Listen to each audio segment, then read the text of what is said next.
zvenyika. Panyika yemapenyu ndinorarama. Hakuna chirwere chine zera rekubata upenyu hwako.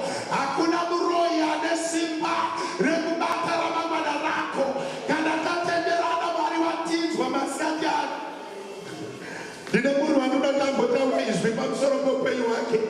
Ati ndaramba zvemadzisiyongororo, ndaramba zvekubatirwa macontracts, ndaramba zvekubatirwa basa, ndaramba zvekubatirwa vana nezita raJesu.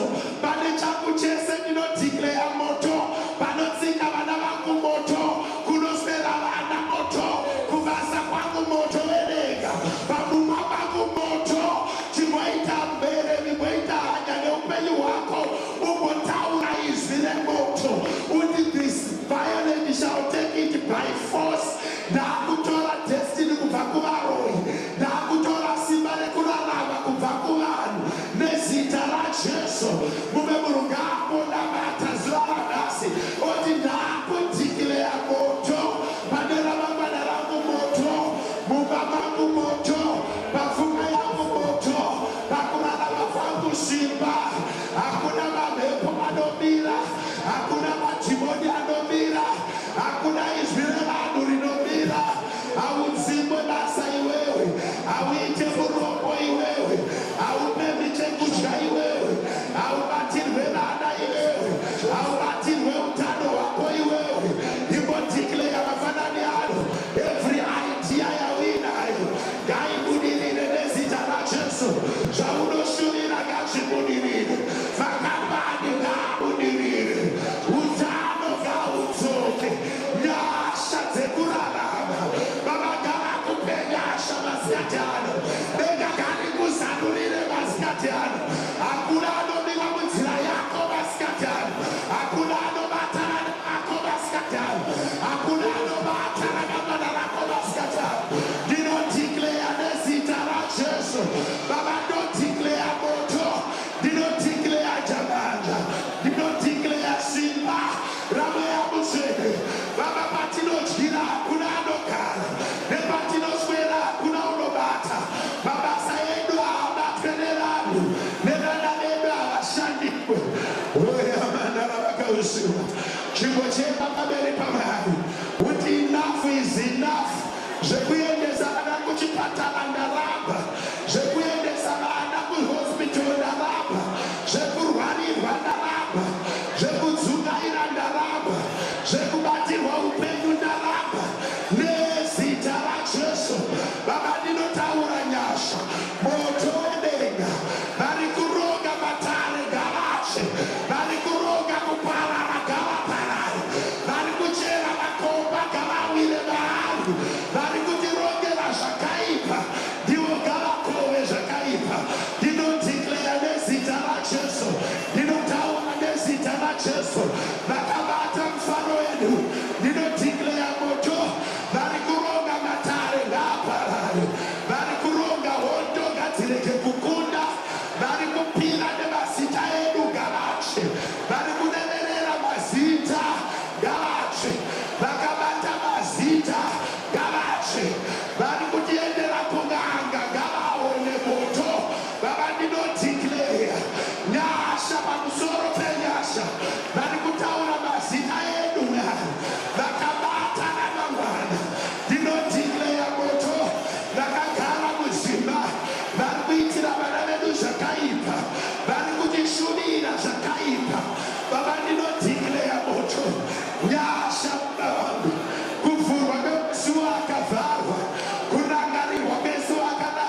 ndiri kunyengetera nezita raJesu, ndiri kupambiri kwamuri nezita raJesu. Baba, rangarirai vakatapirwa mazita, vanoshandiswa vasingabhadharwi, ndiri kudhikleya nezita raJesu, mari dzisina kubhadharwa ngadzibhadharwe, vakabata mari dzevanhu ngavarekedzwe. Ndinodhikleya nezita raJesu, every contract to be a success, every adventure to be a success. Baba, nezita raJesu, michato ngaibudirire, dzimba ngadzivakwe, motikari ngadzitengwe. Baba vangu muzita raJesu, Baba vangu muzita raJesu, vasina mabasa ngavawane mabasa, vasina chekudya ngavawane chekudya. Mweya mutsvene murukai, rangarirai nezita raJesu, vana vedu ngavaitirwe zvakanaka. Ndiri kudhikleya kusimudzwa kwevana, ndiri kudhikleya kuporeswa kwevana. Mapemidzi akabatwa ngaaregedzwe, vakagarira mapepa ngavadzwe moto, vakagarira mapepa edu ngavadzwe moto, vakabata makontracts ngavadzwe moto. Baba, ndinonyengetera nezita raJesu, ndinokupai mbiri nekuti muri Mwari, ndinonamata nekuti muri Mwari. Baba, ngakurege kuva nerugare munzvimbo dzemweya, Baba, ngakurege kuva nerugare munzvimbo dzemweya. I decree fire, I decree fire. Vakabata mapepa evanhu ngavavarege, vakabata mufaro wevanhu ngauregedzwe. Weya manara vakausima, riendereke usima manara vakausana. Baba, ndiri kudhikleya nezita raJesu. Baba, ndiri kutaura moto muguta, Baba, ndiri kutaura simba muguta. Vanotaura mazita edu Mwari, vari kutitenderedza Mwari, vari kutishandisa Mwari. Baba, ndinonyengetera masikatani, zita renyu ngarikudzwe, zita renyu ngariremekedzwe, zita renyu ngaripiwe mbiri pakuvana venyu Mwari. Every situation isina kumira zvakanaka, vari ngavaigadzire. Mangwanani anoibodzokera pamberi paMwari nesituation isina kumira zvakanaka. Pauri kusenza dhenja, ngatiise moto wedenga. Pasina kumira zvakanaka, ngatiise moto wedenga. Pasiri kufamba zvakanaka, declare moto. Kana ari mwana naidzira nemoto nezita raJesu. Urwere ngaudzwe moto, urombo ngaudzwe moto, uremba ngaudzwe moto, kudzungaira ngakudzwe moto. Iye anoti ndinotumira moto, uno-consuming fire. Ndiri kudhikleya moto, pasina oda ngapave nemoto, pasina kumira zvakanaka ngapamire zvakanaka. Baba, muri Mwari, munoita zvinoshamisa, munorapa masituations emwoyo. You heal the broken-hearted. You have come to meet the poor and to heal the broken-hearted, for the recovery of sight to the blind. Baba, itai kuda kwenyu masikatano, umene mumengara ngari kuwenemi masikatano, vave vagarisa pamisodzi, pamasituation asinganzwe. Ndiri kudhikleya moto, ngakurege kuva nerugare vana venyu vasati vakomborerwa, ngakurege kuva nerugare mambo Jesu vana venyu vasati vasunungurwa. Yes, Lord. Shakaramako. Imbotaura moto pa situation yako. Itiwewe situation izwa moto wedenga, urova ngaudzwe moto, kumabasa vanotirongera ngavadzwe moto. Wakaropafadzwa iwewe, shoko raMwari rinoti uchipinda nekubuda wakaropafadzwa. Ngakurege kuva nemunhu anorwa neropafadzo yako. Yes, hakuna munhu anorwa neramangwana rako. Taura taura moto mupenyu wako, taura simba pakurarama kwako. Iti mazuva akavharwa ngaavhurwe, iti zvakamira ngazvifambe, iti zvisipo ngazvivepo. If you believe in the word of God, thou shalt be established. Tenda kuti mangwanana ano pane zviri kuitwa. Tenda kuti mangwanana ano pane nyasha dzekugadzirisa masituation. There is nothing too hard unto Jesus. Is there anything too hard for me? Remember, your situation is not hard. Your sickness is not hard. Your poverty is not hard. Your marriage is not hard. Is there anything too hard? Imbotaura moto ma situation yako. Taura izvi ma situation yako. Kuti muranda wenyamira ati zvakavharwa ngazvivhurwe, zvisipo ngazvivepo, zvakatapwa ngazvidzoswe, zvakabatwa ngazvirekedzwe, zvakatorwa ngazvidzoswe.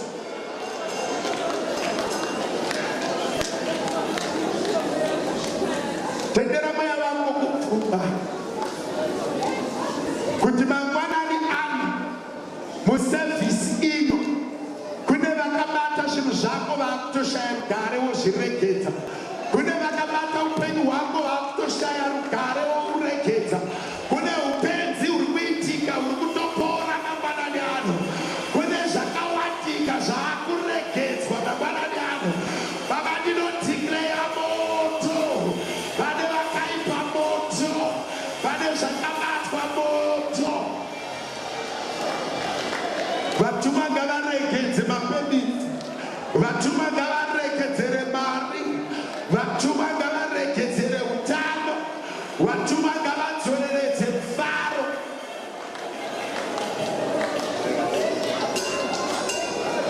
Denga rirambe rakanyarara.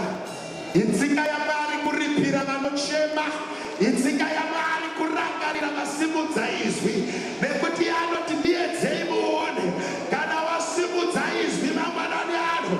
Denga gari kurangarire, denga gari kupe, Mwari ngavavhure masuo. Iye anonzwa minamato, anoti ndanzwa kuchema kwemwana, anoti ndanzwa kuchema kwevaIsraeri. Mangwanani ano ari kukudzwa, kunyange Faro upenyu hwako akaoma musoro, asi denga rinovhura masuo akavharwa.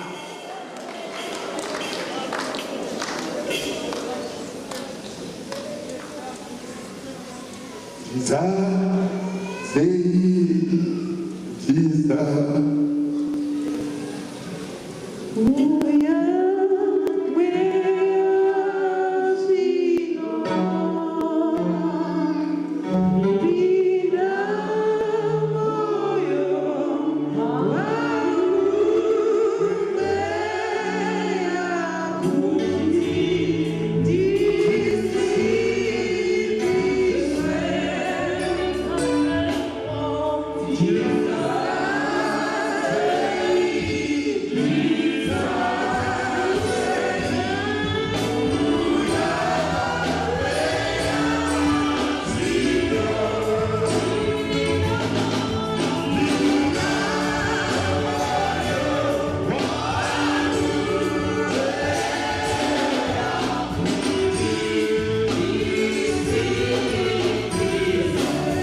iwe nemuromo wangu udzokorota hakuna rufu runobata inini, hakuna zvilanda zvinobata vana vangu, uye hakuna mhiko dzevanhu dzinondikanganisa.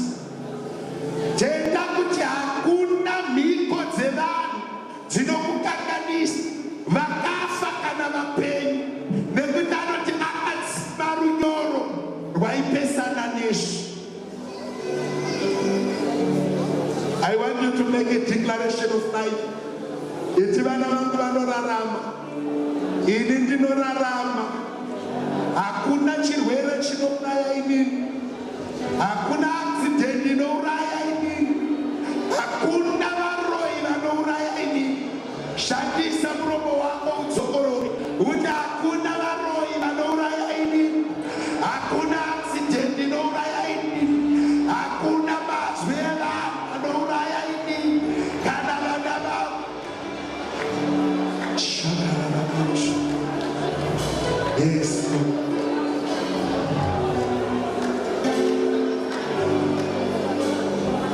vanononga ngavaronga vakuparadza, nevanotsvaga upenyu hwako ngavatsvage havauwani.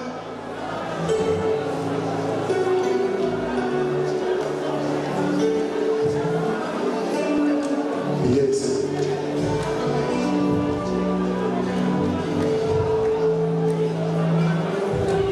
Yes, Lord.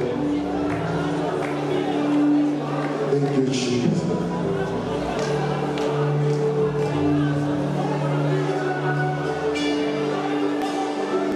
Yes, Lord.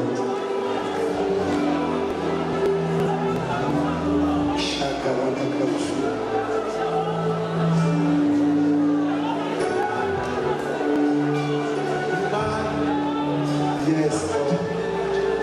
Thank you, Jesus.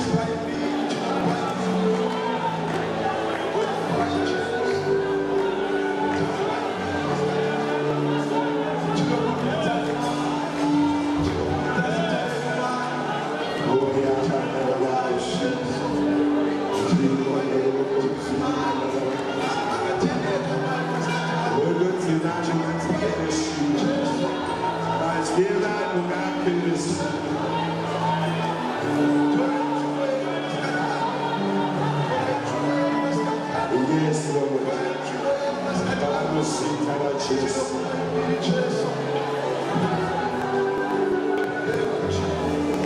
Hallelujah. Kuzita na Jesu, hallelujah. Tinokudza Mwari mangwanani ano. Mwari vari kubatsiri vedu.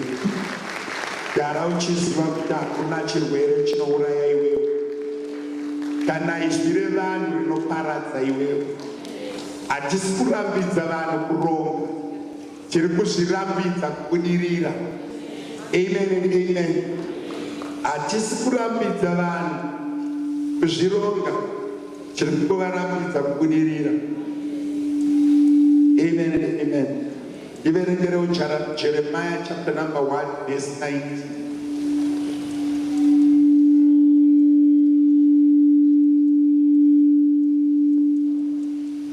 Jeremiah chapter number 1 verse 19.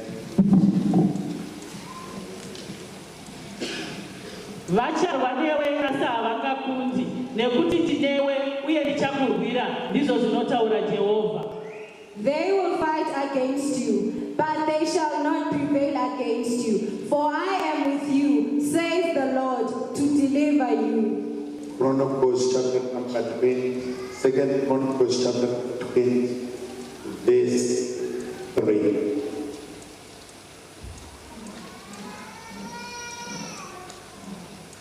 And Jehoshaphat feared and set himself to seek the Lord, and proclaimed a fast throughout all Judah. Verse 3, 4, 5. So Judah gathered together to ask help from the Lord, and from all the cities of Judah they came to seek the Lord. Then Jehoshaphat stood in the assembly of Judah and Jerusalem, in the house of the Lord, before the new court. Keep going. And Jehoshaphat feared, and set himself to seek the Lord, and said, fathers, are you not God in heaven? And do you not rule over all the kingdoms of the nations? And in your hand is there not power and might, so that no one is able to withstand you? Are you not our God, who drove out of the inhabitants of this land before your people Israel, and gave it to the descendants of Abraham, your friend, forever? And they dwell in it, and have built you a sanctuary in it for your name, saying, if disaster comes upon us, sword, judgment, pestilence, or famine, we will stand before this temple and in your presence, for your name is in this temple, and cry out to you in our affliction, and you will hear and save. And now, here are the people of Ammon, Moab, and Mount Seir, whom you would not let Israel invade when they came out of the land of Egypt. But they turned from them and did not destroy them. Here they are, rewarding us by coming to throw us out of your possession, which you have given us to inherit. Oh, our God, will you not judge them? For we have no power against this great multitude that is coming against us, nor do we know what to do, but our eyes are upon you. Now all Judah, with their little ones, their wives, and their children, stood before the Lord. Then the Spirit of the Lord came upon Jehaziel, the son of Zechariah, the son of Benaiah, the son of Jeiel, the son of Mattaniah, a Levite of the sons of Asaph, in the midst of the assembly. And he said, listen, all you of Judah, and you inhabitants of Jerusalem, and you, King Jehoshaphat, this says the Lord to you, do not be afraid nor dismayed because of this great multitude, for the battle is not yours, but God's. Hallelujah. We show verse 10 and 15 only of the same scripture. Asi zvino ava varume vabva kuAmoni, Moab negomo reSeiri vane nyika yamusina kutendera Israeri kuti itore payakabva Ijipita, saka vakavarega uye vakasavaparadza. Idzokorore shoma neshoma. Teni iyoyo. Asi zvino ava varume vabva kuAmoni, Moab negomo reSeiri vane nyika yamusina kutendera Israeri kuti itore pavakabva Ijipita, saka vakavarega uye vakasavaparadza. Saka vakavarega uye vakasavaparadza. 15. Akati, teererai, mambo Jehoshaphat nevose vanogara muJudha neJerusarema, zvanzi naJehovha kwamuri, musatya kana kuora mwoyo nokuda kwehondo iyi huru, nekuti kurwa uku hakusi kwenyu asi ndokwaMwari. Mwari varopafadze kuverenga kweivhangeri nevanga vachiriverenga muzita raJesu. Amen. Tigarei pasi. Jeremiah 9:119, note, they will fight against you, but will not overcome you. For I am with you and rescue you, declares the Lord. Jehoshaphat ndiye akaudzwa nezvekuuya kwevana vaAmoni nevana vaSeiri nevaAmoni, asi Mwari havana kutaura naJehoshaphat. Jehoshaphat ari kutoudzwa kunzi vakakuunganira vaenda kunonamata, obva ati honai Mwari wangu, vanhu ava vane simba kundidarika, handigoni kurwa navo, uye vanhu ava havanambobvira vakapinda muhondo.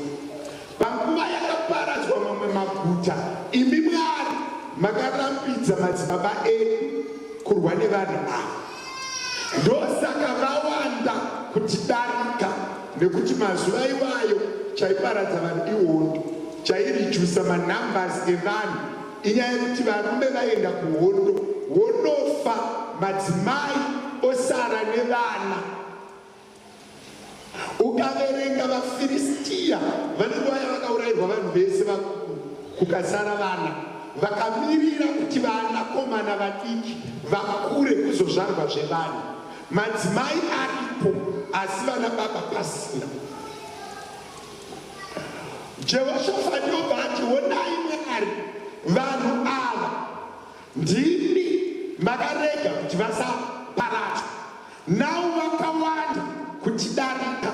Isu takandovaka chechi tikaisa ina koti, isu nevana vedu tauya kuzonamata nekuti ndochega chinhu chatinacho. Zvino neinei kwandiri, ndine vamwe varoyi vandakaberekwa variko, nedzimwe ngozi dzandakangoberekwa dziriko, nehumwe hunhu huri mumhuri hwandakaberekwa huriko. Ivo Mwari vakukutendera kuberekwa mumhuri ngozi, mumhuri ine urombo, mumhuri ine zvayakabata. Ini vakungoberekwa imomo ndisina decision yandaita. Ndoiri kunzira Jehoshafati, avo vari pagoma avo Mwari, honai yekutamba navo, nekuti ini handina chandinogona kuvaita. Newe uendawo pamberi paMwari mangwanani, unovarangaridza kuti zvimwe zviri kurwa neni Mwari hazvinei neni. Ndakaberekwa zviripo, ndikatouya zviripo, ini Mwari makundinedera kuberekwa zviripo. Kune munhu wandinokutaura naye wekuti chese chiri kurwa newe, it's more to do with things that you do not have control over. It's more to do with things that you can't even control, even up to date, even if you want to fight it. But those are situations dzavakavana dziripo, and hauna mabatiro aunodziita. Unoti ukatarisa so wonyatsounoti chiri kutirova panapa hachinei nezvi, uye hachinei nekugona kwangu kana hunhu hwangu kana karekta yangu. Isituation yandakaberekwa ndiri mairi. Jehoshafati ari kuti ini handinogona vanhu ndekutsanya nekunamata, asi yehondo honai yekutamba nayo. Ndine umwe munhu wandiri kuti victory yako iwewe haisi pamusoro pako, iri pakunamata nekutsanya. Akakutendera kupinda musituation iyoyo ngaone yekutamba. Iye agotaura akati, I will not leave you but I will fight for you. Ndopari kuzoburuka mweya washe pana Ahazel, pana Jahazel muprofita akati, varume nyakurwa kuzi kwenyu. Kune vanhu vari kupedza nguva vachitsvaga nhoroondo dzevanhu vanoroya. Kune vanhu vari kupedza nguva vachitsvaga nhoroondo yekuberekwa kwaakaita. Kune vanhu vari kupedza nguva vachirwa nebackground. Sei ndakaberekwa zvakadai? Sei ndisina kufunda? But ndina Jesu ari kuti, uyai mese vakaremerwa mine mitero inoreba, ndichakupai jobu rakareruka. Kana tanamata Mwari uyu tashandisa madzi anopindura minamato. Nyaya dzisina zera newe handei kuna ane zera nadzo. Ndoda kubatsira munhu akanyanya kubatirira pabackground. Varoyi vakatoberekwa varipo. Pana mai nepfenza zvandimufundisa kwandakaroorwa kuna akachembererapo. Ndinotenda kuti kune vanhu vasingachemberere vakadzi, but ndiri kutendawo futi kuti kune ropa risingaperi simba riri pamuchinjikwa rinonatsa zvakapenda. Kune dzimwe ngozi dzatinorwa nadzo, kune mamwe masituations atino nevari kuramba vachahani. Madzibaba vakaramba nemadzisekuru ava akaramba. Zvakutoda munhu ari kuti handei kuna anosika vanhu. Unozi chinhu wani chandofarira pana Jehoshafati ndechekuti establishment yake hainei nezvaanogona, establishment yake hainei nekwaakaberekwa, establishment yake hainei nemiseve yaainayo, establishment yake iri pakutenda kuti kana hondo dzaungana, tina Mwari wehondo, tina Mwari anorwira, tina Mwari anogadzirisa. nevaroyi ukakunda haungadyi nyama yemunhu ukaramba uri mupenyu nekuti hauzi muroyi. Haugoni kumuka masikamanheru usina hembe kana kupinda mumba mevanhu makakiyiwa. Haugoni kuita mashiripiti. But kune denga rinosvimudza vasingaite mashiripiti, rovaenzanisa rovananitsa pane vanoita mashiripiti vachigadzira mise. Vana vaSehi nevana vaAmoni vainyatsozoti munhu anoroveka uyu. Iwe ndine vanhu vanonyatsozoti uya wiki, ndine vanhu vanonyatsozoti unoroveka, but ivavo ndo vatakuendera nezita raJesu. Ivavo ndo vatakunomira navo nekuda kwaMwari vatakatenda maari, Mwari vasingakundikana. Vakoma vaDhavhidhi vanoti munhu uyu akarwa hondo kubvira paudiki, iwewe hauna kumborwa hondo. Dhavhidhi ari kuti unouya kwandiri nemunondo neexperience, but inini ndiri kuuya kwauri nezita raJesu. Iwewe hauite mari nekuti wakafunda, hauite mari nekuti une idea, unoita mari nekuti Jesu vati zvinoita.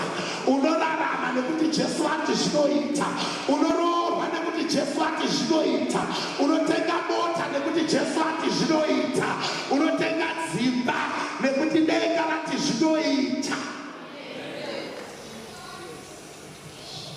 Mangwanani masikati anogona kunge ndiri jahazi wako kana kuti yahazi wako ari kuuya kunodhikira pamunamato wako kuti hondo haizi yako, kukunda kwako, haurwi nemiseve yaunayo, unorwa nezita raJehovha. Jehoshafati ari kuti taenda padina koti nevana vedu nemadzimai edu, ndochega chinhu chatinacho chekuenda pamberi paMwari tonochema pamberi paMwari tichiziva kuti hondo hatiigoni. Kunomwe munhu wekuti chakuvadza vanhu kuenda kumberi is trying to try to magnify the problem and estimate if you have capacity. Vana baba nana mai, vakomana nevasikana, hatina zera nevanhu vakauraya kudzimba dzatinokurira, hatina zera nemadhimoni ari kumusha uko, hatina zera nenyanga, hatina zera nevavengi. Day in day out, Jeremiah Johnson ndinozviziva vacharwa newe, ini samufundisi ndinozviziva vari kutorwa newe izvezvizo. Vamwe venyu vakavapa mari dzenyu instead yekutenga shuga vari kuendesa kun'anga. Vamwe mukavapa mari vanoisa mugaba, vamwe mukavapa mari vanoenda kumapostori, vamwe mukavapa mari vanoisungira mujira, vamwe mukavapa shuga vanoibikisa doro.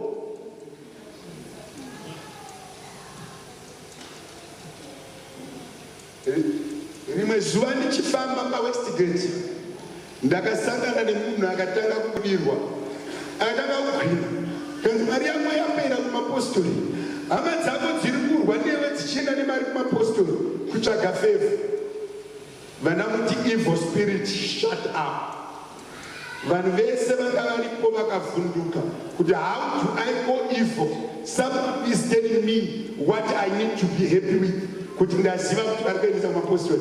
Ivi ndikaziva hapana zuva randichanyima hama dzangu mari, hapana zuva randichadya mari ndikasaipa vanhu, hapana zuva randicharambidza vanhu kuenda kun'anga, hapana zuva randichaisa vanhu bhero kuenda kumapo kuti vasaenda kunondiroya.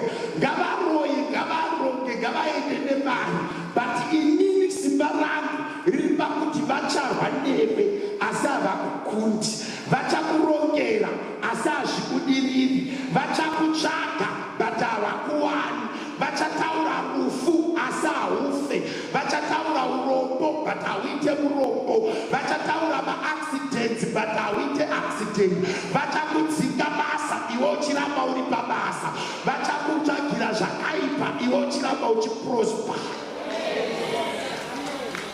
Chese chakabva kuna Mwari chinorwiswa naSatani, chese china Jesu mukati.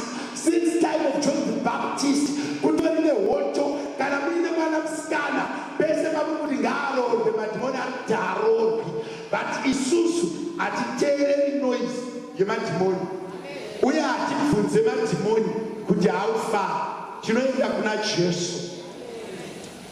Jeremiah anotonzi ndakazviziva vanorwa newe asi havabudiriri. Unoziva kuti izvozvi ndakagara nemudai kune vanhu vane mazita ari mahara, kune vanhu vanonzi vanoonererwa, kune vanhu vanonzi vanodada, kune vanhu vanonzi vanofa 2024, kune vanhu vanonzi vana vake marombi. Patirega ndikubatise chokwadi kana tavanyengeterera izvi kudeclare vareki asi vana vedu havaite marombi. Victory is certain. Nezita raJesu unobudirira. Hondo dzevanhu hatidzigoni, chatinogona kunamata. Zvindichitaura kaiso kune vamwe vanhu kuti vakagara ipapo kubasa chaiko vari kutsvaka, vamwe vari kupisira mushonga. Munoziva here kuti maZimbabweans kune vanhu vakangokuyengai kuti muri maZimbabweans? Munoziva here kuti ungovengwa so, ungoonekwa so, babasa so, ukangotaura kuti unobva kuZimbabwe vakutochinja salari. Vanhu ivavo ngatingowapisa imusevisi. Hakuna munhu anokushandisa mahara. Kune unofanira vanhu ivavo ngavambonzwa mucho. Vanhu vanoti vakakutarisa so utanga kutaura zvinosina basa. Denga ndarikuzarwira. Iwewe unoda chinonetsa vanhu vanonamata n'anga ikakusungirira pahombi yatopedza. VaKristu vakanamata vanodhauta pureya. Iyo zvindakamira pano semudanda waSheso ndichitaura kuti hauroyeki. Izvezvi so vese vanoroya vada kuroya, ende remember vanhu vese vada kuroya vanhu vari kuSouth Africa. Vanhu vese vada kuroya vanhu vari. Ndine one of the guest pastors akauya panapa akataura mumwe akanditaura nemufundisi namatani. Pandadzoka kunoku zvanzi ndakudzwa kuti kamufundisi kenyu kamunobatirana nako kari kuSouth Africa kari kutumai kuita zvinhu tichakatesta. And avakutesti masikati and avakwire bhazi kungotsvaga zita remunhu woenda naro pamoto woisa. Unoziva kuti people can downgrade your picture. Kune munoposta pastatus uchitehema picha ava vanhu vanavo vakasunga nevaredhi kudownloada picture paFacebook yobva yasungirirwa chira tsvuku yobva yanzi ngaadzinga ino. Handisi kuvarambidza kudownloada. Facebook inotitora izvozvo zvamunoona, but even vakasunga 1000 Mwari ngavakurukire varambe vachisunga vachisunga vachisunga. Iwe uchibudirira uchibudirira uchibudirira uchibudirira uchibudirira. Pane munhu aindibvunza zvikanzi toenda here kuZimbabwe. Vanhu vari kutitsvaka. Ndikati be careful with what you eat, but go ye therefore. Zvandinoenda nei? Ndikati nezvese. Mupostori anoisa zita rako mahari kana anotisungirira kana vanopira naro ngavangotanga kunzwa dzungu. Achipedza ungondibata soto izvozvo zvinoitwa wai? Mwari anotirwira, anorwira nzwara dzako, anorwira pfudzi rako, anorwira vana vako, anorwira pfuma yako, anorwira ramangwana rako. Denga ngarikurwire. Ndainamatira mumwe munhu aiti hanzi mufundisi ndakabara mhosva ndiri mujeri but handipihwe state lawyer. Ndofanira kuzvimirira nekuti ndiri foreign. Ndikati ndianadaro zvikati tadaidzwa vanofanira kudhiseva mastate lawyer vapiwa isu tanyimwa. Fundisi nditsvagireiwo lawyer. Ndikati handina mari yekutsvagira lawyer, asi ndakutaura izvi. Zvikati mufundisi ndinoorera munhu. Ndikati unotenda here kuti ndiri munhu waMwari? Akati ndosaka ndakufonerai nefoni yekuba mujera kunoti kufoni. Handisatoti ndafonera mukadzi wangu, ndafonera inini. Ndikamuti 3 market days unofanira kuvaomba wako. Kudaio vakatsvagwa mazita evanhu vanoenda kukoti nevanosara seuyesekanzi kudai panze tozodaidzira mazita vemukoti vachipinda mukoti vachienda kukoti vanovharirwa vachivharirwa. Kudaio mazita ari kudaidzirwa vari kuvharirwa vachipinda vemukoti vachipinda mutiraki. Iyo shasha yakamira zita harina kuoneka. zita rako riripi hapana. Kunobvunza vanogadzira zvemajeri vakati kana arimo pasina pakanyorwa ofenzi nechachi sheet ngaaende kumba. Akadzoka anokusungisa akangonzi go izvezvi famba uende. Vana baba nanamai, nyaya yekunamata inoripira kupinda yekushandisa keshi. Kana wana Mwari pane pamwe pausingavhararirwi ivi nemasystems epanyika. System epanyika inokushaya. Kunobvunza mapurisa ese kuti munhu uyu akauya nani. Vese vakaramba handina kumbobata. Ina handizivi ndakamubata. Ina handizivi ndakamubata. Wakauya rini kutaura dheti kutsvaga mapepa. Hapana pakanyorwa zita rake. Zvikanzi ngaende kumba because hapana hatina chatiri kuona kuti akaringii. Ndoba yakazonifonera hamdara munoziva pano hani mdara hamdara munopenya hamdara munospa mdara hamdara munopenya. Kati aiwa kamufana handini ari kusipaka zvaunofunga. Hanzi amuri chibaba muri chibaba language yake yakaponera kuseri but akaziva kuti pane zvinoitwa. Anoita kukanzi munhu akatiudza kuti kufonerei ndinofanira kumutenda. Haana kufunga kutenda inini, akafunga munhu akamukonekta kurusununguro rwake. Vana baba nanamai, Jehoshaphat akanamata padiri kuti establishment yako iwewe ngairege kunyanya kubhesa nemacertificates, ngairege kubhesa nezvaunoziva, ngaibhese apa. Why? Macertificate anotsva munamata haushe, mapepa anotsva munamata haushe, mari inopera kati munamato hauna. Pane chinhu hwani chisina munhu anokutorera prayer. Kana yaenda mumhepo vatuma vakaimirira. Unoziva zvinoitika muaerospace. Varoi vari kuisa mazwi, isu tiri kuisa mazwi mumhepo. Iyo zviri tiparidza kudai ndiri kufidha mumhepo. Variwo kuuka vari kufidha mumhepo. But izwi rakaberekwa nesimba rinonoparadza mamwe mazwi. Pauri kunzi ifa raJehovha ari kuti rarama. Pauri kunzi unoparara, Jesu ari kuti unorarama. Pazviri kunzi waparadzwa, Jesu ari kuti unopona. Vana baba nanamai ndoda kurangaridzai. Takauya muno muSouth Africa nekudaigera. It's a divine appointment. Hakuna munhu unokudzosera kumba. Takatouya munogara muno. Chitoto ezvititaura kuti munhu afana kudaira pigamini. Munhu pawatsika watora. Hazvina kunzi kuAmerica. Pawatotsika watora. Ende uchitsika itimwari natsika zvekutsikisa. Kune munhu andokutaura naye so anofanira kuzvisunungura mufungo. Kungozwa kuti Jehovha atotanga. Mwari vatodini? Denda ratotanga. Unoziva kuti chinoraramisa vanhu chimazvi. Munhu amugereba naye akamutano kudai haana evidence. Zvikanorejestwa mumhepo. Nanhasi da kutomborejesta mamwe mazwi mumhepo. Ngekuti hakuna unorwa neunokunda. Ndodzokorora semuranda waMwari. Hakuna munhu anorwa newe anokunda. Hazvinei nelevel yamuri kurwira. Uye apa hazvinei nechamuri kurwira. Kana tangongopinda mubattlefield ini ndokunda. Kana tangongotanga kutonzana ini ndokunda. Why? Shoko raMwari rinovimbisa kuti kurwa hakuzi kwako. Kurwa ndekwaJehovha. Ende dzimwe hondo dzacho dzatinonamatira hatina zera nadzo. Unonyatsoona kuti apa handisi pazera rako. Unoda ndaitarisa n'anga dzakararama dzakatidarika. Ndine vamwe sekuru vaisafa. Hama dzese dzakuda kuvauraya vasingafi. Apa pedza vandovaitamba 3 months.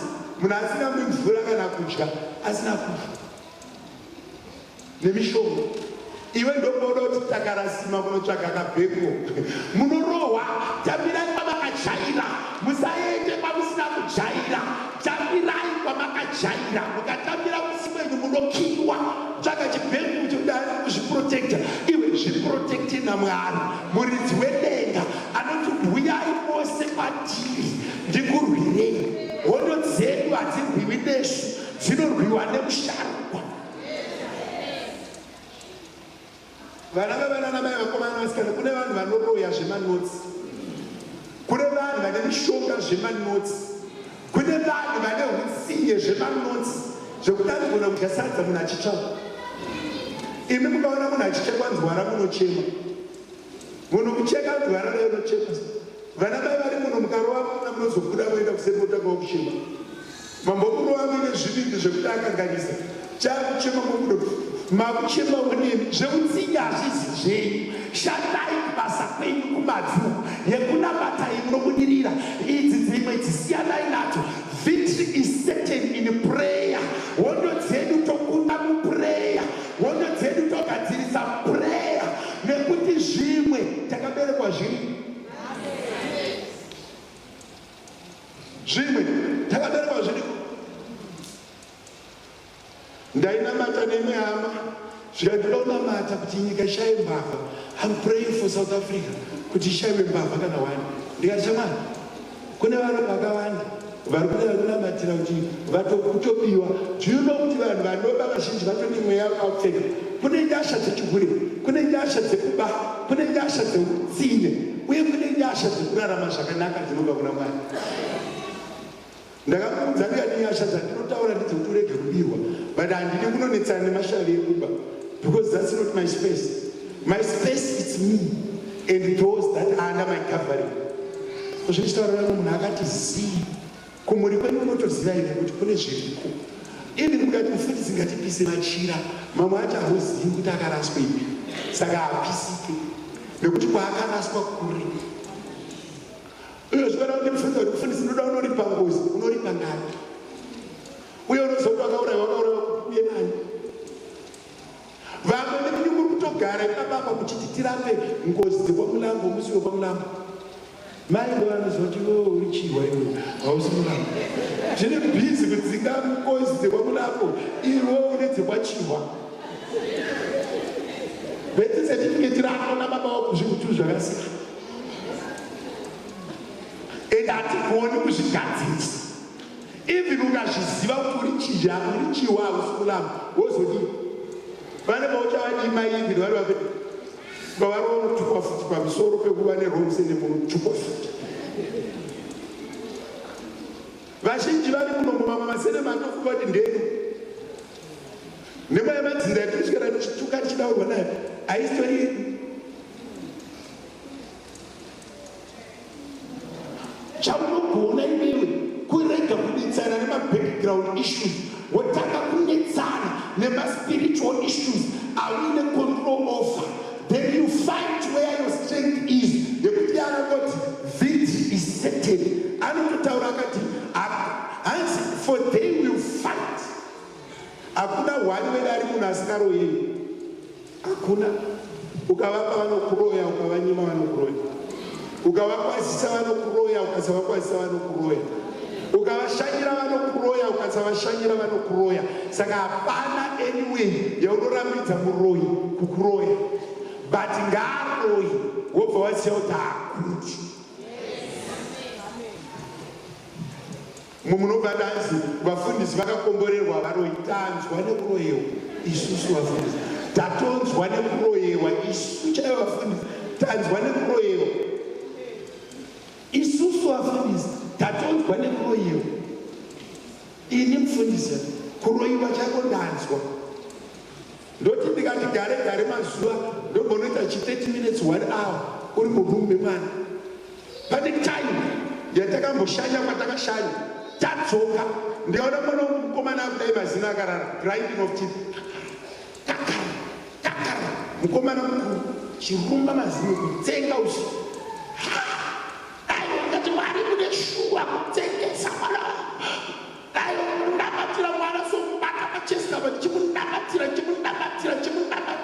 Ndikaona chinhu chichibuda sochitungwa chinhu chine mazino chinongotoona mazino. Kuroti nevafundisi vanoroyiwa, vafundisi vakasafamba musha vanoroyiwa. Unoziva kuti vamwe vafundisi vanotorebara, vana vevafundisi vanotopenga. Wai varoyi vanototesta kuti munaro here simba zvamuri kuita deliverance ririmo here kana vafundisi vachiroyiwa koini. Ende haugoni kurambidza muroyi kuuya haiswe bhero chaunogona kunamata kuti kana asvika apiswe nemoto, kana asvika anzwe moto, kana asvika aone moto, arasike munzira dzemweya, ari mumhepo arasike. Anomuka achienda kwamwoyo, amunzira womuka ari pacho, ari mugiraundi regora. Iye anga achiti ari kuenda kwachirango munga ari mugiraundi regora. Muroiso anomuka ari mugiraundi regora asina gora racho neyunifomu yeyemu aine dzemudeko nadzo ari mugiraundi regora. Ende akakunyora pasi kekutanga akamuka ari mugiraundi regora, akakunyora kechipiri akamuka ari pagaraji, hauifuti kumba kwako, akuzoti kwambiyei dhuku. Iwe rega kudetsana nezvisina zera newe, zvisina zera newe hadei nazvo kuna Jehovha, murwi nemuvapi nemukwanisi wekutenda kwedu. Munhu akandibvunza kuti how is the best way to raise kids? The best way to raise kids is to dedicate the man of God. Kuvaisa kuna She. Pane one mumwe mudhara so wandakamboita agripe, wandakamboshanda naye aina matiraona chitokoti bata nemaoko rwake so waidona so aiwa muvhangeri chichiklasi kuti akandomufundisi Jiriji ati baba ndiye akandidzidzisa kupfeka sutu, ndaipfeka mamasotopu nebhaji. Ukapfeka sutu munondikomborei ndiri mustudent.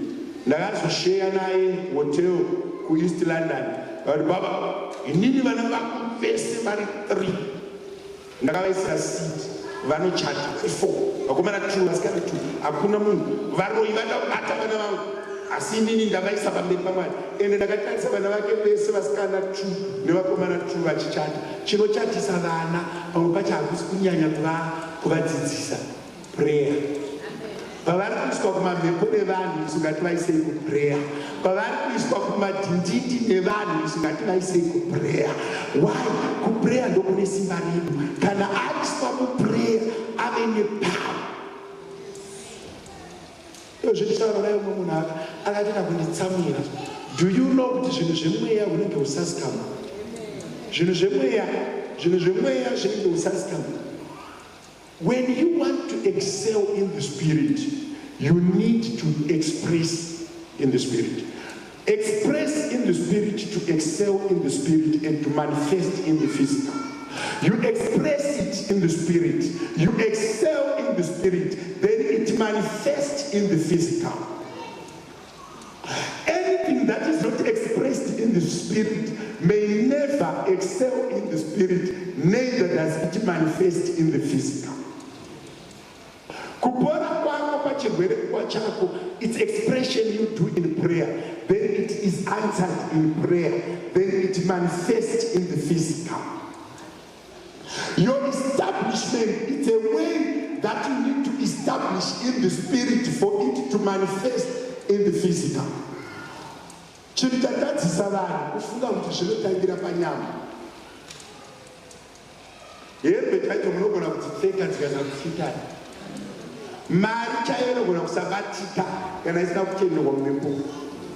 Ndainamata neimwe mhuri chikumbirira pamberi paMwari kuti ibate mari. Mweya Mutsvene akandiudza kuti zvakanokwa mumhepo. Ndaioneswa chenzo, mari chibuda yakasungwa necheni. Chirota so mari yakabuda necheni. Kureva kuti haisati yadhiniswa mumhepo. Remember, munogona kuita maticha mese iwe usina mota ungaine nacho muchiita basa wako. Ndakazana neimwe hama, mapfekero angu epakati pesvondo, tarauzi jini net-shirt nemasiripasi. Ndasangana neimwe hama vaindinzwa ndichitaura shoma. Zvikanzi unoziva here kuti maZimbabwe they are cheap. Mwana wandinaye muZimbabwe ndokupa 1,000. Zimbabweans are not. Ndikati I'm one of them. Zvikanzi yes I saw. Vanditi ndechitsvaga maZimbabweans akati wandei ekupa basa vakachipa vana kuti handekupota kwangu ndikupe business card rangu. Ndada kungomuratidza kuti iwoni parako ndokupa rangu tigochinjana. Handina business card, ndada kuti angoona mhando yemudziyo anofamba nawo kuti arege kunyepa. Asanyepera vanhu. Zvinodawo Mwari kubatsira muprofita kuprofita. Yake yanga iri apa, yangu iri apa, handitsitaura hama zitatu. Can you help me look for a job? Pamwe pacho Satani akajaitwa namai vake semunzwa naMwari zvinokunda kufunga kwevanhu, semunzwa naMwari zvinodarika maonerwo aunoita nevanhu, semunzwa naMwari zvinodarika maziviro aunoitwa nehama dzako. Kana dzichikuziva uchitenderera uchinzarauka, semunzwa naMwari. Pane munhu ari kutaura nezvake iri muno.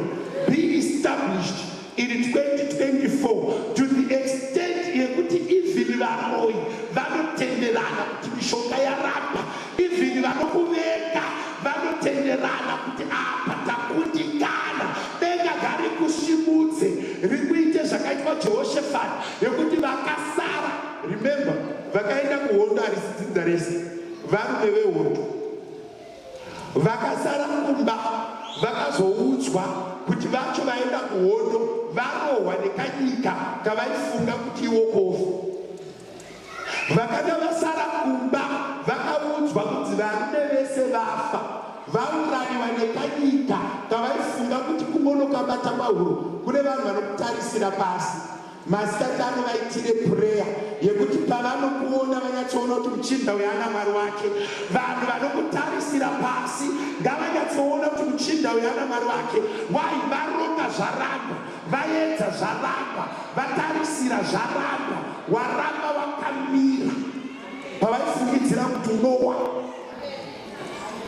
Ndine vamwe vanhu kuti vangaisikupa gore rino ra2024 ngari gore rekupa vanhu, gore rino igore rekushimudzwa, gore rino igore rekuratidza nyika kuti handina kupera. Even makaona kana mugomo muchida kundiparadza asi handisati ndapera. Patinoita madeclarations kudai, vamwe ndopavari kubatwa nehope. Iwe imbosvinurawo meso ako udaire amen. Patiri kuti gore rino igore rekuonekerawo, igore rekutaurikawo, igore rekusimudzirwawo, igore rekuitirwawo zvakanaka. Imbosimudzwawo izwi rako ugamuchira.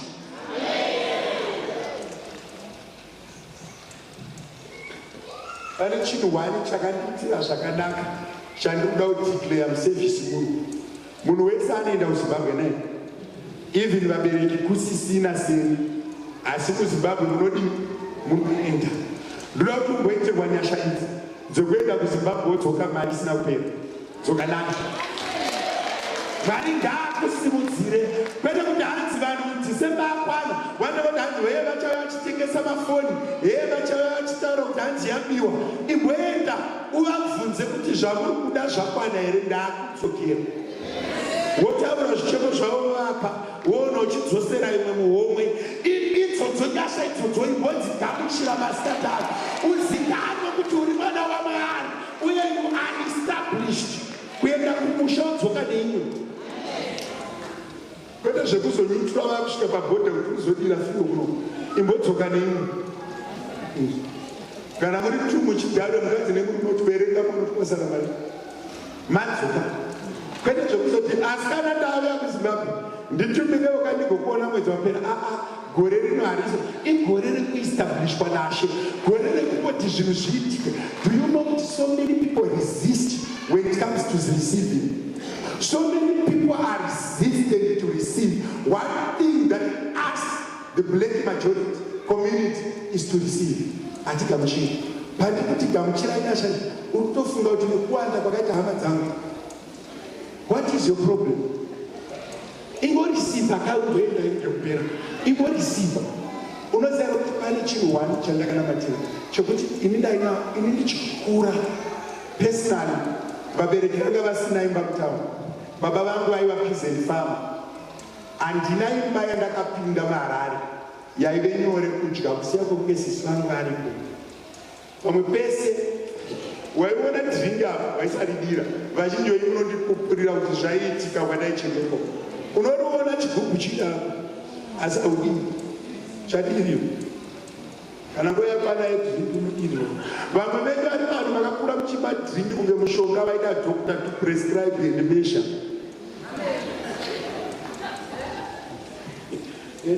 Vaitoda doctor to measure grass kuti yenyu yakwana, unozoita overdose tsvo. Mwenda next olodiri wafuti musanyepe vachide munoziva family size yayo yapeswa makapa yochitanga kudirwa semedicine level yako ndakanamatira chinhu chikura kuti kana munhu akanga akudya ngaadya asi ende izvozvo Mwari vakazvisadzisa.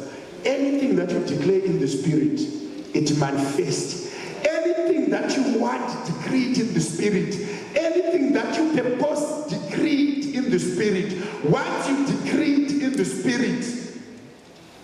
One of my young brothers in the Lord at married, if you don't sacrifice, you become the sacrifice. If you don't speak anything in the spirit, you become what they speak. Speak what you want to be and become. Don't become what they speak. Right? Speak what you want to become. Don't be what they speak.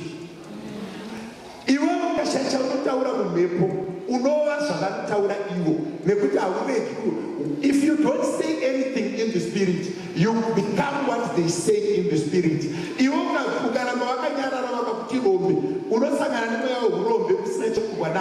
But you declare that you are rich, which means you declare that you are rich, preeminence over their weight. So speak what you want to be, express it in the spirit, in prayer, and it manifests in the physical. Don't wait for other people to express themselves on you. Those are choose what church now. Tichishandisa statement yekuti mari yacho tinayo. Tiri kuramidza vanhu kutaura zvavanoda pamusoro pedu. Totaura zvatinoda isusu pamusoro pedu.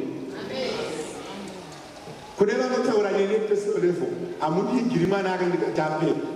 Amundigiri chinhu ndikachapera. Ndakadzidza kuti confession, it comes into reality. When you refuse it in the spirit, you redefine it again in the spirit. Don't refuse things in the spirit and end there. Usaramba moya wengosi wogumira inapo. Ukanga wakuramba usara umutswa. Ukabvisa mota mugiya weisiya mutswa ayindi. Mota iri mugiya mota iri mutswa yakafanana haifambi. Even mweyangozi waenda, if pasina chawataura, unoramba uri pasame place yakafanana nemunhu ari mweya wengozi. Paukuramba mweya wengozi, chiisa mugiya number 1, chiisa mugiya number 2. Refuse what you are and decree what you want to become. Don't only refuse and end, refuse and decree. Ndikuparidzira munhu here. Don't only refuse and decree a new stage. Don't refuse and end in refusing. Munhu akaenda kuchikoro akaramba illiteracy, akaenda kuchikoro akachengeta degree asina kuenda kubasa, akasiyanei nemunhu asina kuenda kuchikoro. Waenda kuchikoro waramba illiteracy, wave literate, and you don't use the literacy, does that make you different from the illiterate? So if you refuse a stage, don't end by refusing, redefine it and become what you've redefined. Baba ndichani namo, oraiti namo yapera baturi neutral. Buda makristu mazhinji ari operator neutral. Baba ndikutsvaga basa. Hauna basa rotowana basa re2000. You still remain the same. Wakaende nhamo yekushaya mari, apa vaane nhamo yekubhajeta shoma isingakwani. When you looking for a job, put figures that makes you comfortable when the job is now there, so that you don't continue to go to work yet you still do not have money. So many people, they've refused, they've come to Christ, but they did not redefine themselves in Christ. They remain the same as people without Christ. While when they are in Christ, they did not redefine them. Ndakutaura message yangu, I need to be established this year. In the next 2 minutes, ndoda kubatisisa bisama. Azvikubatsiri kunamata Mwari usina chawinacho. uri kunamata Mwari kuti vanhu vazive kuti pavanga usinganamati you were this, now waakunamata you are this. So many people do activities that others do, but they don't transform into the new era. Pandiri kuti vacharwa newe haukundwe, victory is certain. Zvaunokuuya kuchechi chii chavanga kusina chaunoratidza vanhu chavave nacho zvavakunamata. Mufundisi ndoita sei? Enda pamberi paMwari uvaudze mangwanani ano kuti kune vanhu Mwari ndainamata uye ndiri kunamata asi handina chinoratidza salvation. Kwepona ndotaura ndoti munhu ambotaura this kuti vese vaindiroya ngavarege kuramba vachitaura zita rangu pasina chinoitika kwavari, ngavarege kuramba vachifamba nezita rangu kusina chinoitika kwavari, because kana vachikuroya pasina chinoitika kwavari you have refused, but you do not show them that you are in another era. Ndombonamatira this thing chinonzi transformation. I get victory to be transformed and to go to the next level.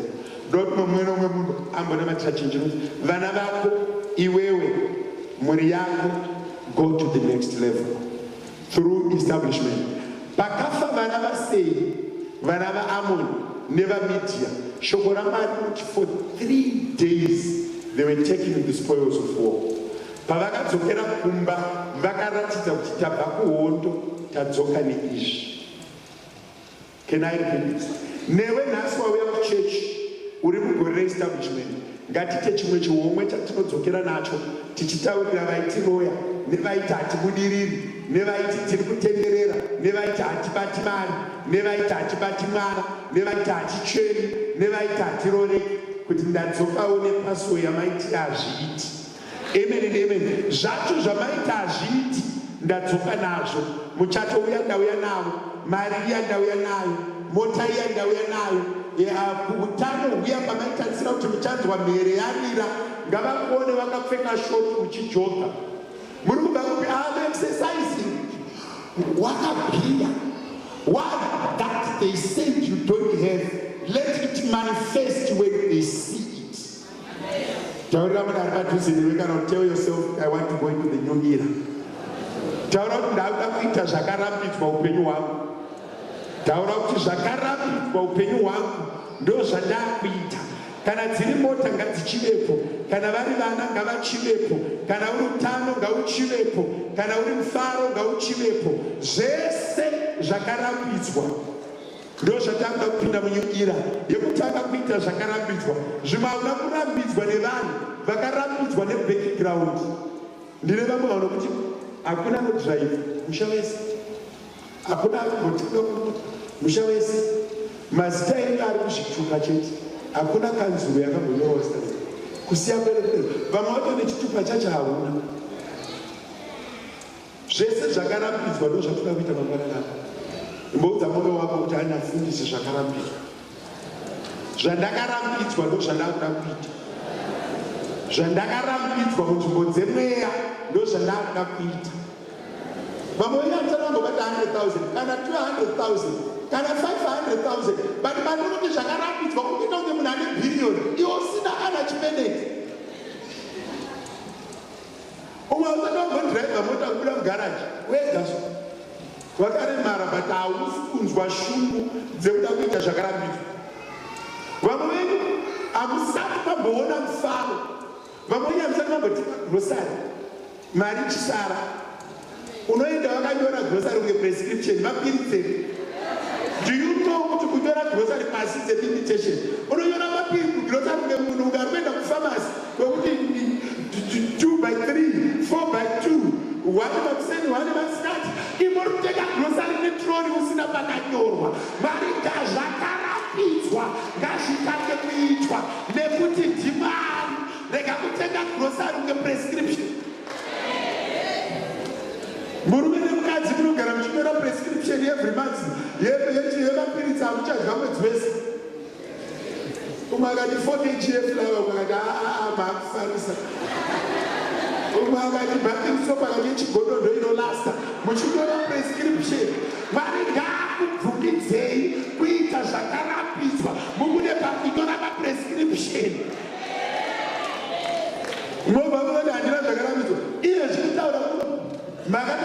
grocery much. Munonga grocery with prescription. And I'm going to take a grocery at Santa Carapas. Unoteka hembe kunge tairi mota rekuti kana ratsemuka ndichazotenga rimwe. But hausikuona anything wrong about it. Hembe dzako dzinenge matairi emota kuti mari inenge radamukira ndo juice. Zvitsvuku nekupfeka juzi reredi kana kwakutonora.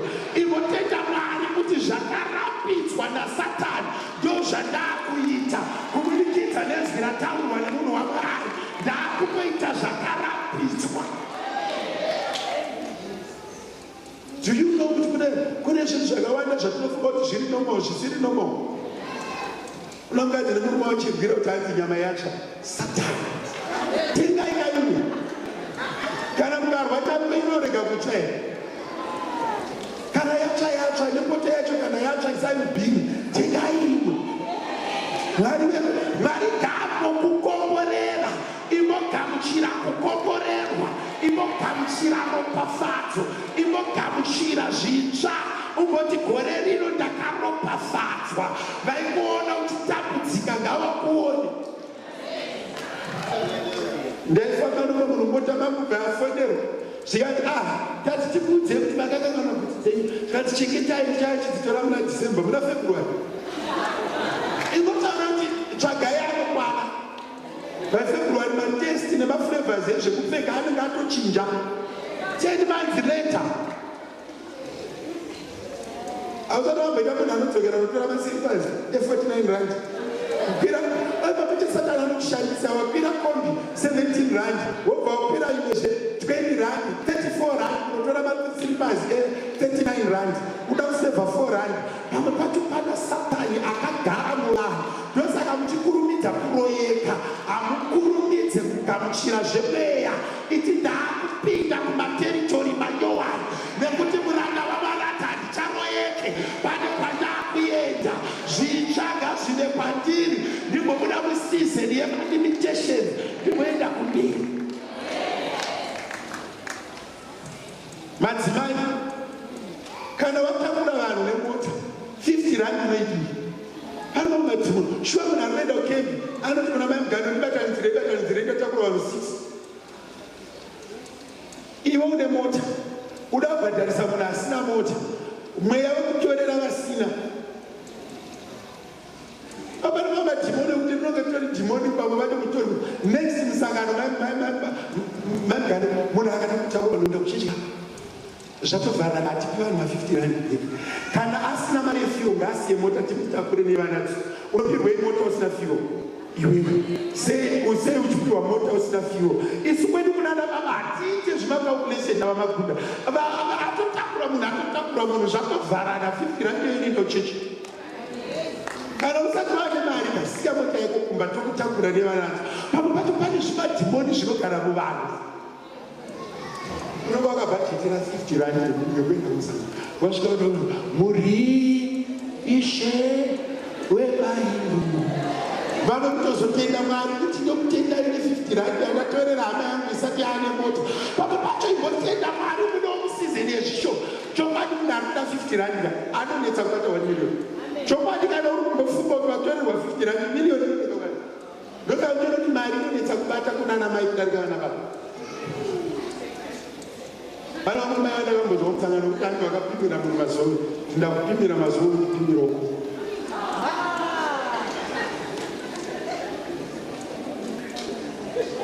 Munenge kunge muchaverengerana magrapes kuti chimuti ichi chine 7 iwe wadya ibasara 4.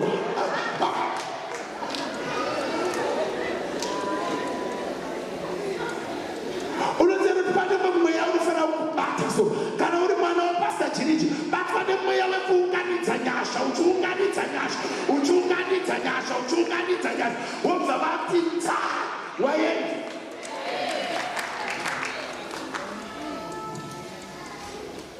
Senge pamaipiwa ma50 rand ekuenda pagood news maimoshandisa 50 rand vanhu vaviri matakura 7 matoita profit nemota yamakapiwa naMwari pabasa raMwari. Maimugandoti kunzwa isi chimuchitina achika kuenda mari dzavo anenge acha mari yake anenge achichimupa ine nemudara wake. tosvikisa vana munhu andopedza kukwatanura pakufunga kana vakuda kuenda kumberi kuda kutsika dzevarombo kana vakuda kusimudzwa najehovha usagara patsika dzevarombo dzekuti muri mabrothers munoda kuita burai ye2000 aiwa kwete burai ndatengera mwana wako ice cream ndionewo saka ndikafa nhasi anochengetwa nani zvavana kuti mabamini munin'ina wangu kuti ndinotora vana kuti ndionewo vafiwa handi vana vacho ndevana pamusati anenge akagara kumberi achipiwa chikafu nejusi iye asina zvaakaita tarisana ana mudara hatimboende kulevho yemusaro yedu timboenda kulevho iri nani usagare muneutral buda muneutral unoziva kuti panapa pane nyasha dzekuti unoita miriyoni pano pachechi panapa unoziva kuti pachechi panapa pane nyasha dzekuti unogona kuita 7 digits maakaunti kana 9 digits maakaunti iwa usati wadzigamuchira umunhu akutarisa zere muakaunti kana kuti hauna bhek akaunti yacho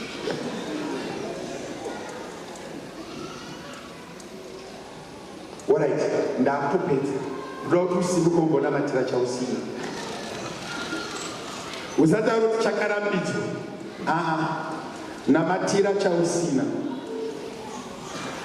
namatira chausina ini ndindadaro ndoda kuti ukude muno muchaexpresswa mumhepo chigomanifesta papso namatira chausina chaunoda mumwe achatanga unamatira kuzo aiwa ingonamatira mari zhinji usanamatira keyawanikuzo vamwe vanoda kubatsirwa namatira chausina umwe munhu achatanga unamatira second hand ka namatira motanyora namatira chausina kana usina utano unamatira kana usina mota unamatira kana usina imba unamatira kana uri kurota hope dzinotyisa dzinamatira ndakunda munyuira yekurara ndisingamuki ndisingadyi ndisingabata ini semuranda wamwari ndadzitsvaga nyasha idzodzo namatira chausina kana pauri pachimakisa kutaura chausina suduruka takaona mati namatira chausina taura chausina kana une 1 million usafunga kuti une mari taura mari chaini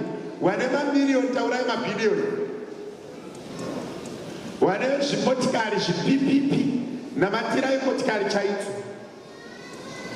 vasina varume musanamatire hafu yemurume kuti chena achipfeka trauzi namatira chausina dzokorora namatira chausina namatira chausina declare utaure chausina kana uchina 5 kumbira 5 zvausina kana uchina 10 kumbira 10 zvausina ndiri kukupa nguva ndisati ndatanga kudeclare kuti zvavakumbira iwewo zvizadziswe kumbira chausina unochibata musevhisi ino ndini ndadaro muranda wamwari kumbira chausina musevhisi muno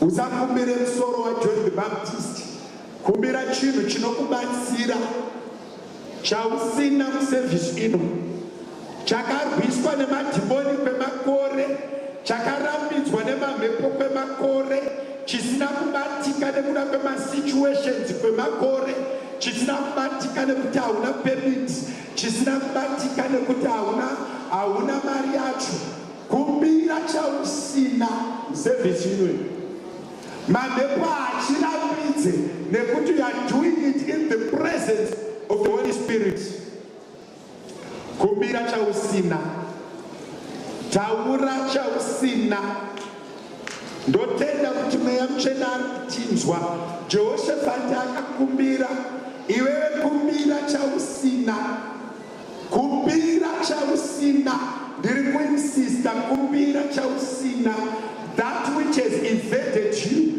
that which has been elusive from you that which has been slippery away from you that which has been fulfilled and fulfilled for years kumbira chausina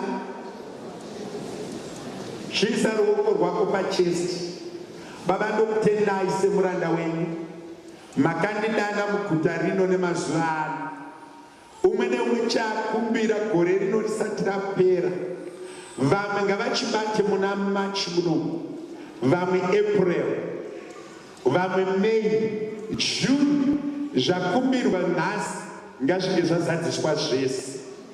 Baba, ndadeclare semuranda wenyu, ndakamirira matestimony ezvakumbirwa zvisvipo zvivepo. Nevari kuda kuroorwa ngavangoroorwa, svondo rino achitanda svondo rinouya, nekuti ndochaasina. Muzita raJesu, amen.